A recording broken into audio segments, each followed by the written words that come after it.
Hi, how are you? I'm good. How are you? Good. Get the Great. my Thank you webcam. so much. Yeah. Sorry, it's hard to coordinate this time of year, but oh, good.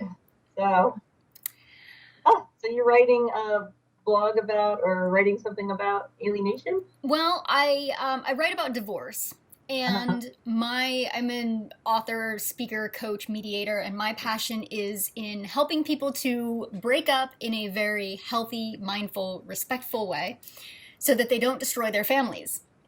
And alienation is something that quite often happens as a result of not breaking up in a positive, mindful, respectful way. Right. Right. So I really appreciated your TED talk, Oh, okay. and there's so much that people don't know about alienation.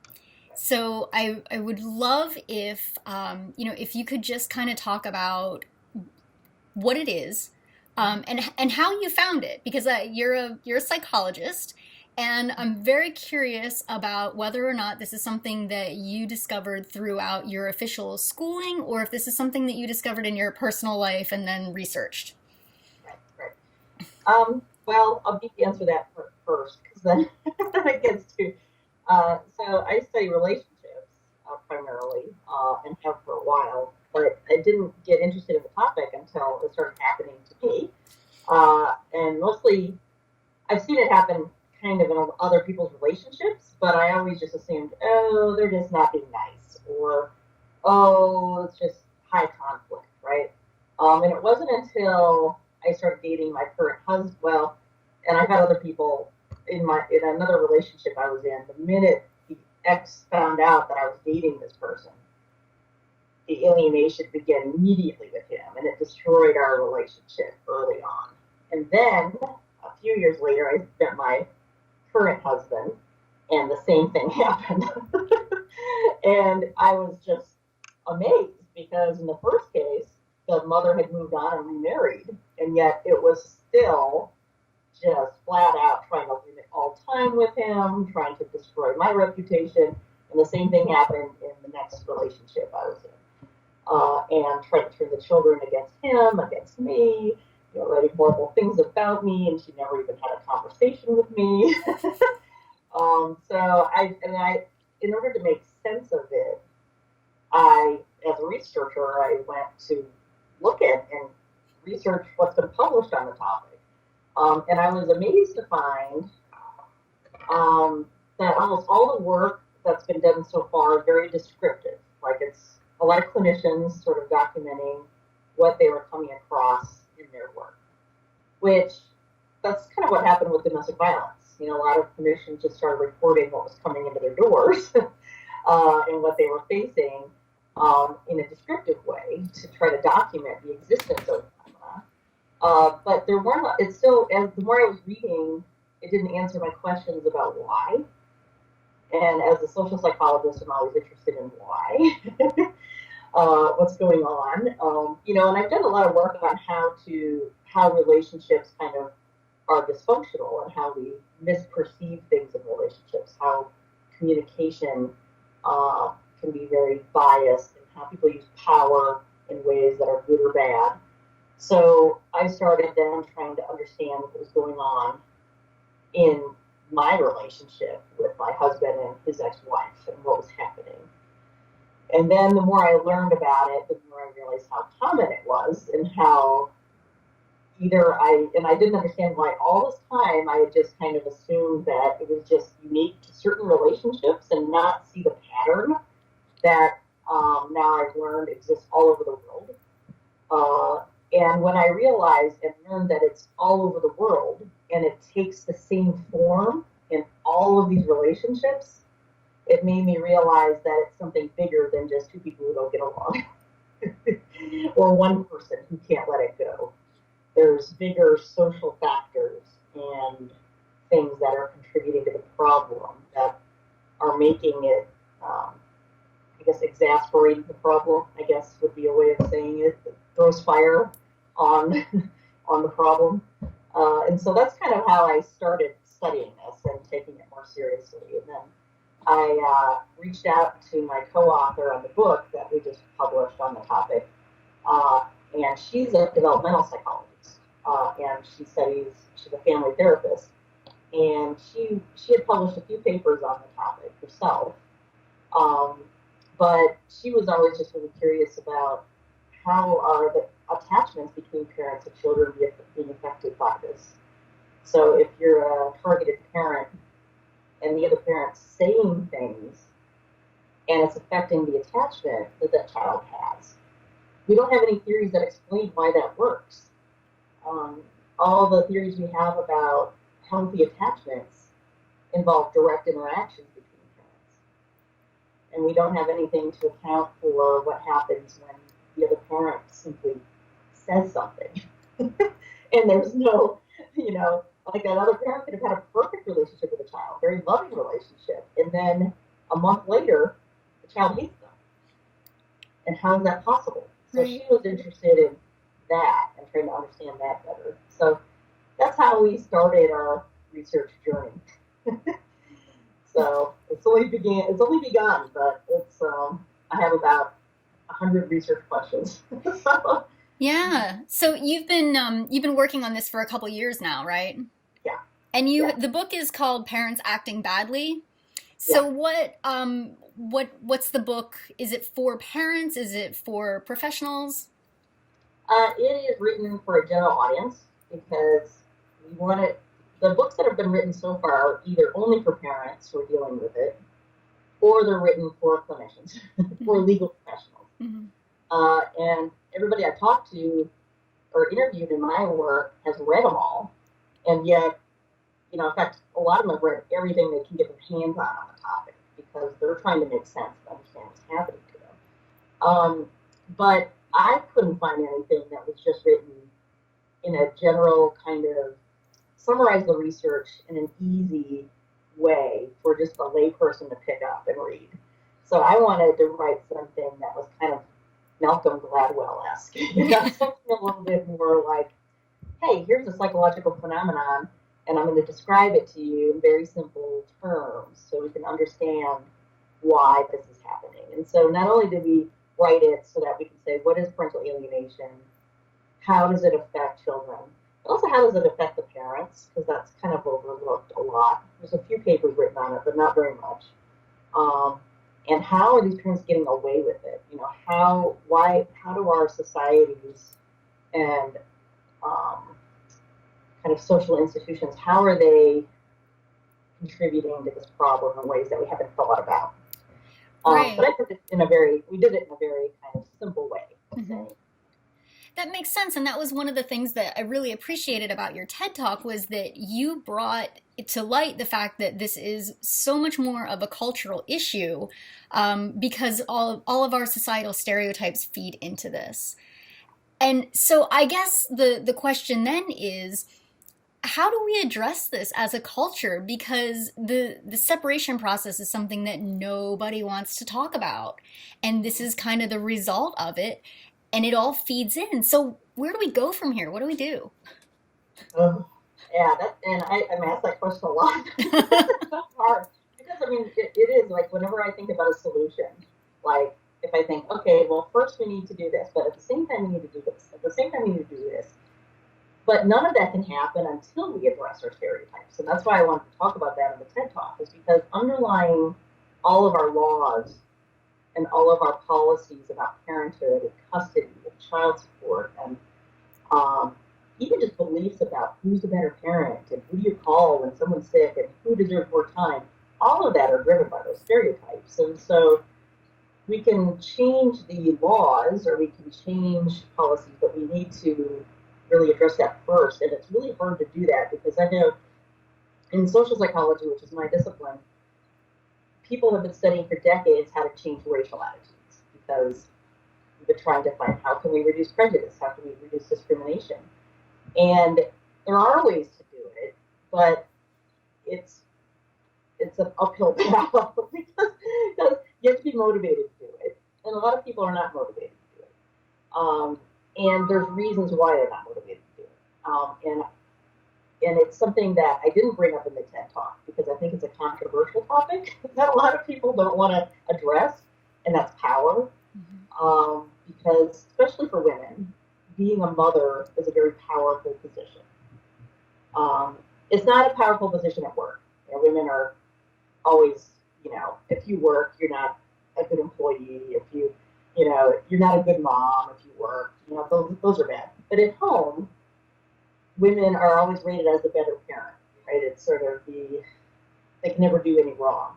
However, when they do wrong, they're really penalized for it, more so than a dad, because dads, they're bumbling idiots, right? That's kind of how they're portrayed by the media, and by a lot of people's beliefs that they just don't know as well what to do as mothers do. And so, kind of in studying this and kind of coming to terms with the fact that being a mother is a powerful position at home, that acknowledging where people have, so I'm a feminist, right? And so that means acknowledging where you have power, because I desire equality for people, across all dimensions. And so by acknowledging where I have power, it means acknowledging as a white person, as an American, as a middle class professor. Those are powerful positions. I have more privilege than people who aren't in those positions. But I also had to acknowledge that being a mother was too. And it's a privilege in ways that we often aren't aware of. And I had to see that my desire for equal rights at work isn't a threat to men or men in society, just as men's desire for equal rights at home isn't a threat to women or mothers. Because it's not like you can't have, you can have both, right? It doesn't mean that's a threat. But the problem is, I think that, so underlying a lot of the stereotypes we have about who's the better parent and stuff, there's a unacknowledged kind of belief that if the mother isn't the better parent, or that then she has less power, which, just like if women are at work, it doesn't mean men have less power either. So that's something that we kind of talk about a little bit in the book. I touch on it, but I think that's why it's so hard to change, because there's this real fear of losing advantage. Mm-hmm. And it's so I think it's totally justifiable that a lot of fathers' rights groups are really upset because they're not feeling like they're being treated fairly in court, which is really where a lot of these gender biases really play out, in terms of especially custody evaluators and other folks. Really, they interpret the same thing using this lens of gender bias, or this gender bias lens. But mothers can be alienated too, very easily, if fathers can make her not look motherly enough, right? So that's kind of what I talk about in the TED Talk as well. So I think I don't have a good answer yet, but I think kind of acknowledging what equal rights mean and how redefining parenting in a way, and I think that kind of means, because I'm coming across now, even through this work, finding same-sex couples who are divorcing or separating and have children together. And one is like the biological parent and the other one is not. And now it's creating problems in the courts about what is a parent. The other person's been in that child's life. It's kind of like grandparents are in their child's life, and they're just as much a parent to that child. Mm-hmm. And so I think probably the solution is to really redefine what parenting is. Mm-hmm. And because then I think when we could start to say it doesn't have to be the biological parent, it doesn't have to be male or female, it doesn't have to be, it's just who's important in that child's life.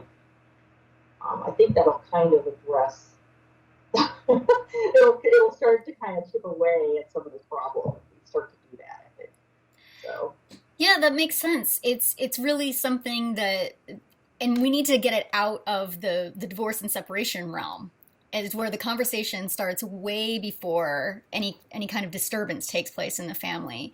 What I've found in the reading that I've done has mainly focused on a parent's identity, and this identity that I am a mother, and in particular mothers, that they it's such a personal thing, it's such a personal bond, and when the reality is shaken, when the family breaks up, which I hate to use that term, but really when the world turns upside down, that's what people want to hold on to, is what they know of who they are. And it's Especially for women, yeah, it's very powerful. Like, 'cause there's the motherhood mandate. If you're not a mother, you are nothing, right? right. So, and that's why it's so. I think it's so devastating to mothers who are alienated. And even the mothers that I've interviewed who have their children half the time, it's still devastating that that they're not a full time mom, right? And it's, whereas for dads, it's like 50%. Yes, Right. they're just happy with that. They don't want it all. Like, I mean, unless they're narcissists, then they want it all, right? But a lot of the parents are like, no, even though I don't like that person and they're horrible and they say bad things about me, I'm not trying to take away, I'm not trying to take more than what they have, right? And that's, um, yeah, it's a sad, very sad situation. Yeah, very interesting. But yeah, but I think your point about it does happen way before. I mean, and alienation happens in intact families. I mean, it happens even if people never divorce. My co-author published a few studies looking at that of college students who were reporting on their parents' behaviors. And even for those students whose parents were still together, they reported many behaviors, alienated behaviors that were happening, even while they were living in the same house, like bad mouthing them, putting them down in front of the children, even restricting time with them, like taking separate family vacations, even when the parent is, unbelievable things that people do, even while married, as a way to kind of think that the child favors one parent over another, which, it's unfortunate because that just shows kind of very dysfunctional power dynamic in marriage. So you're involved in the Parental Alienation project, and I'm assuming the book is part of that project. What's the overall goal of that? Well, we created the project as a way. So we first started just doing this research. It started out just as an interview study because I wanted to get a better sense about what was really happening, because it was this topic I'm not that familiar with, and I wanted to get a better sense about why it was happening. And doing a survey or doing an experiment, you have to have a hypothesis first, and you have to have an idea about what variables you want to look at. And I had no idea because this is so new to me. So we first started with just some interviews. We at the end we conducted 82 interviews with people all over the world for 90 minutes each. I mean, they were very long, very detailed about what's happened, how they're coping, who did the alienator use to accomplish their goals. So not just what did they do to them directly and the children, but who did they include in their kind of campaign, which is very fascinating on how people use others to do it. I mean, that's kind of where I got led into stereotypes and other things that contribute to the problem.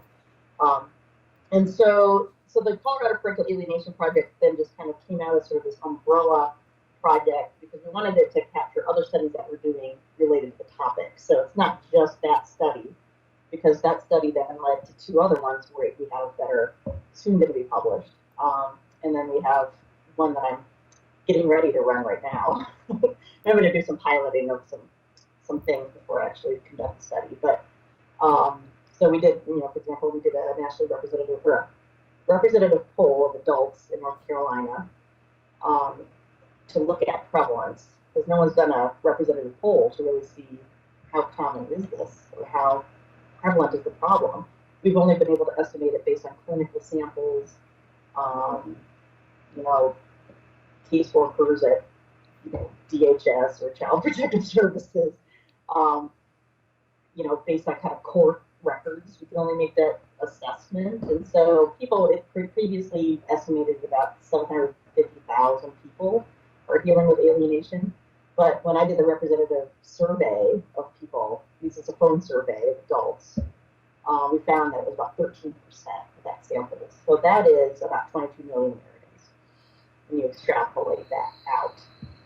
And that's way more than anybody previously has estimated.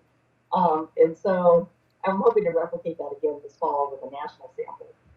But doing that, those kinds of polls are very expensive. And so I was fortunate to get a free, I was allowed 5 questions. So I got those 5 questions on the poll. But so that was one study we did under the project. publish soon in a journal. And then another one I was looking at, whether people view particular parental alienating behaviors as acceptable if a mother or a father does it. So the idea was they rated a whole bunch of behaviors, like, there was about 58 alienating behaviors, and then there were a lot of positive behaviors, like co-parenting behaviors, such as like encouraging your child to do a project for school with the other parent, or coordinating with the other parent to buy a gift for the birthday, or, so positive things. We had about 16 of those. And then we had a lot of neutral behaviors as well, like using timeouts and things. And so we had him rate how acceptable these behaviors would be for a mother to do, or a father, or just a generic parent. And so they were randomly assigned to just get one of those prompts. And even though the alienating behaviors were judged to be negative, when mothers did it, they weren't as negative as the fathers did it.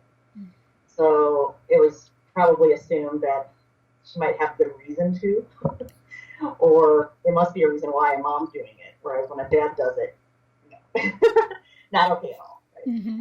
So that paper was about to, it's soon going to be published as well. So, but I found it interesting, because it's like, they rated the father more like a generic parent, like parents in general, like their fathers, but mothers are a little bit, they know what they're doing is the assumption. Mm-hmm.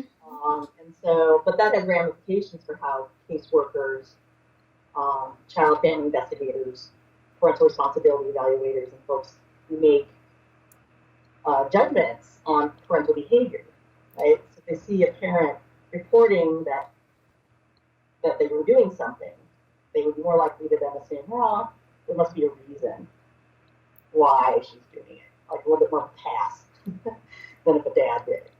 And so those are some of the projects we're working on. I'm doing another one looking at backlash and whether or not it's really true that men are facing backlash in court. Mm-hmm. We hear about it, people report it all the time, but my question is whether it's true. So I'm doing a study where we're assessing that using the same techniques that have been used to study backlash for women at work. Okay. So using the same exact experimental designs and other things, but I'm just switching it around and seeing if it actually applies in the other direction for men who are trying to get power at home. Because backlash happens for women when they're trying to get power at work, because that's where men have power. Whereas men are trying to have equal power at home, and they're getting backlash there. Very interesting. So moving forward then, with the research that's being done on your project, and also there's a lot of other doctors and things that are talking more about this now. Do you foresee that this is going to be something that, for instance, caseworkers will study when they're in school so that they can be aware of this when they get out into the field? I hope so. I mean, I'm amazed that people just deny that it exists. I mean, there's a lot of controversy about the term. But I think I have a few theories about why that is. One, I think it's rooted in power. I mean, I think there's a real concern about, oh no, if we really acknowledge that this happens, it means acknowledging that parents can be aggressive towards each other. Particularly mothers. Like, we don't like to assume that women are aggressive, and women are very aggressive, and so are men. We're all just aggressive in different ways, and I think people get uncomfortable talking about aggression. And so, but then there's also kind of controversy about what it's labeled, what it's called. Is it a syndrome?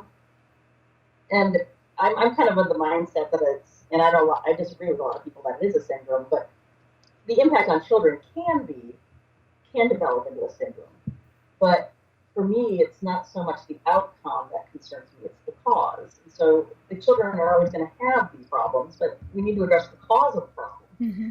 So that is what I think kind of moving forward has to happen, is we need to focus more on it as a form of domestic violence. And when we can see that it's a form of domestic violence, then I think people can start talking about it, because the behaviors are aggression.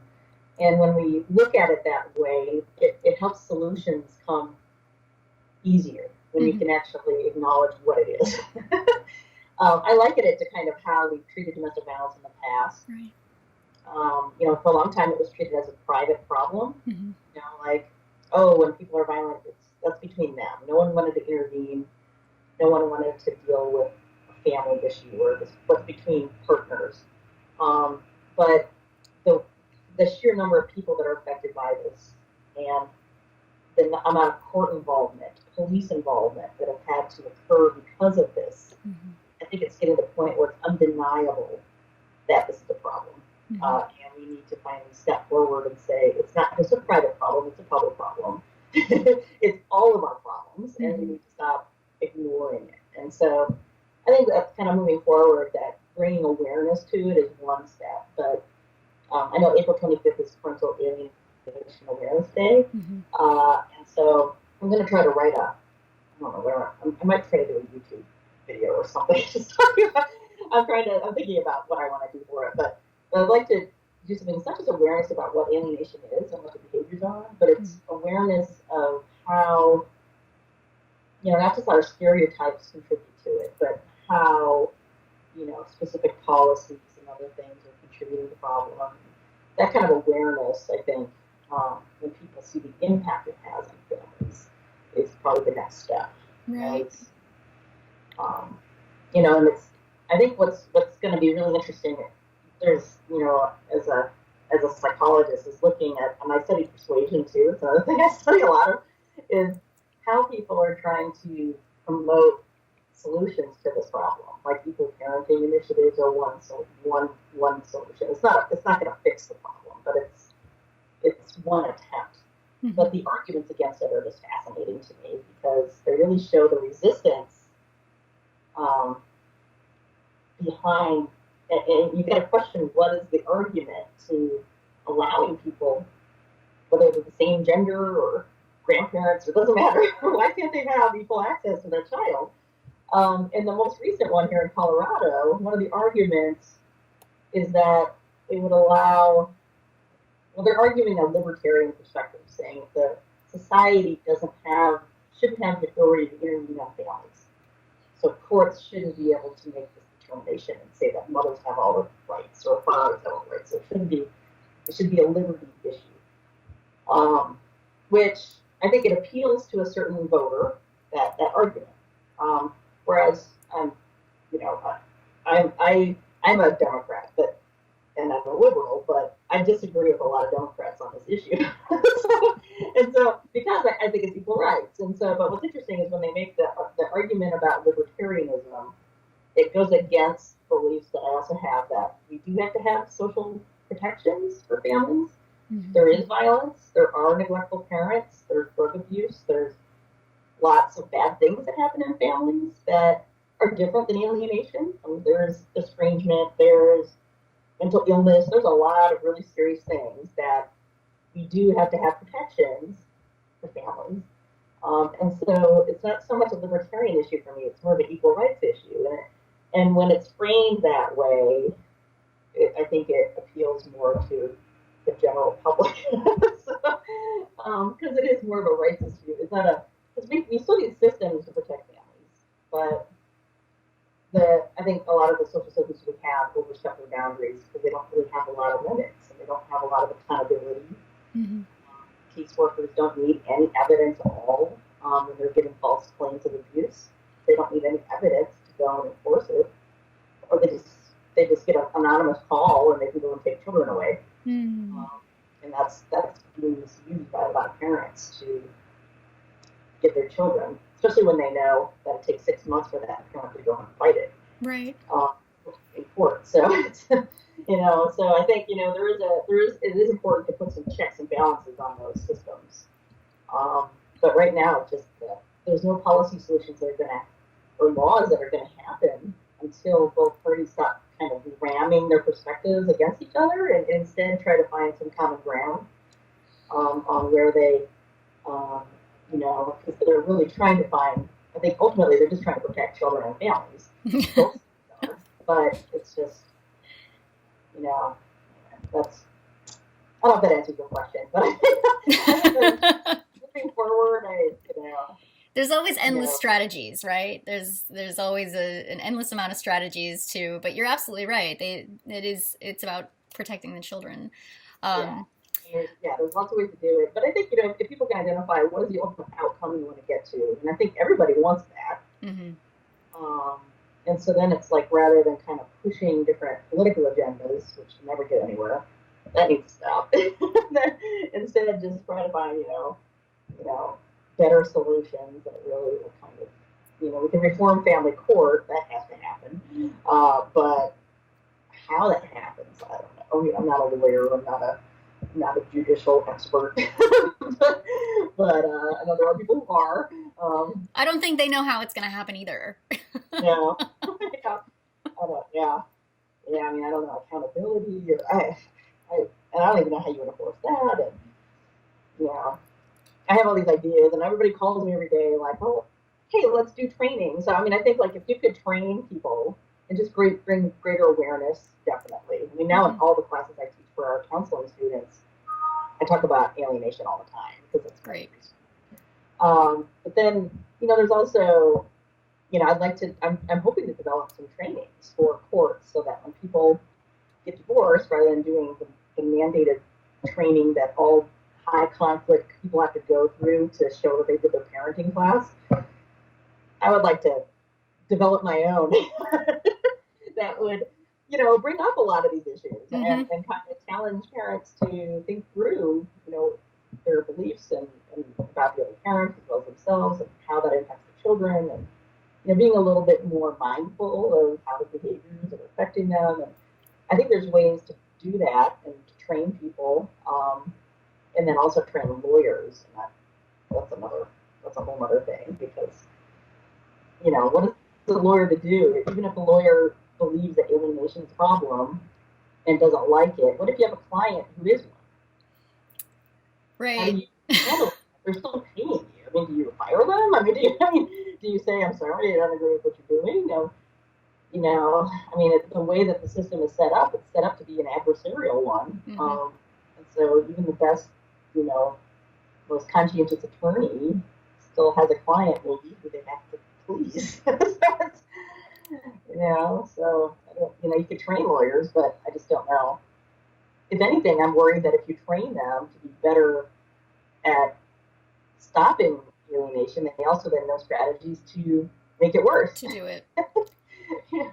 Exactly. And as long as family court is the theater that it is, there's Mhm. going to be people somewhere that are looking for those strategies. Yeah. So, but Yeah. yeah, it all goes back to we need to address this problem before it gets to that point at the cultural level, and talk about that balance of power so that people aren't put in this position that they feel that struggle. Yeah, So, like, now, I mean, whenever I hear, yeah, I have a friend who describes her opinions about her ex-husband and what she says in front of her son, and I'm not afraid to tell her.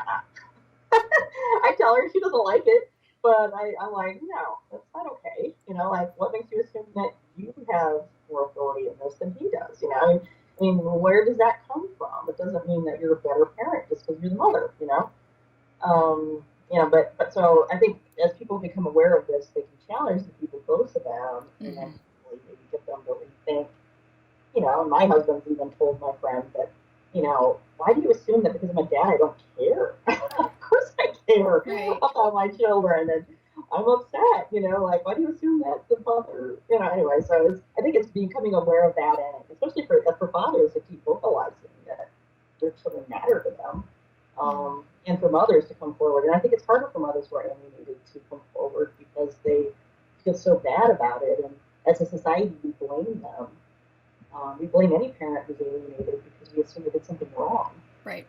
Why else would a child not want to see them or talk to them? They must have done something, right? Right. And so I had one mother tell me when I interviewed her that when when you're alienated from a child, society alienates you. Hmm. Doesn't matter who she talked to, they never believed. Hmm. They just assumed she did everything wrong and she didn't do anything, And it's heartbreaking. So I think mothers probably feel it even more, Hmm. uh, because they're stripped of that role that's important to them. Right. So Well, yeah, Thank you so much. You're I won't take any more of your time today, but welcome. this has been fabulous. It's been really great to talk about it on a broader level, outside the courtroom, outside the family, and be able to look at this as a societal issue and a balance of power and something that we need to all be aware of and all work towards the solution in one way or another. So it's been Yes, there's great. an opportunity as a society so this is really kind of exploding, and really addressing what does gender equality mean, Right. you know? What does it really mean? And it means not just at work, it means everywhere. Yeah. Um, It's a great time to have this conversation. It yeah, really is. exactly. And we can all grow from it. I mean, so we can't be hypocrites. We have to, see where, we all have privilege and acknowledge where it is and not misuse it. Mhm. Power, with power comes responsibility. That's also a responsibility to your children, and to be a respectful person. Even if you don't love that ex anymore, you chose to have a child with them. So take some responsibility for that and don't damage it for your children. If they're as bad as you think they are, your child will figure it out. You don't need to do that yourself. Right. I always kind of tell people that, when you're hating on your ex and you're saying that this is a terrible person, what does it say about you? That I could talk all day long about what a horrible person my ex-husband is, but I'm the one who married him. But yeah, totally. Yeah, that's why I'm like, okay, I don't like to go and talk about it because, yeah, I feel shame that I was in that relationship. And oh my God, why did I choose this person? Yeah, so It's a learning experience. totally. It's Yeah. all about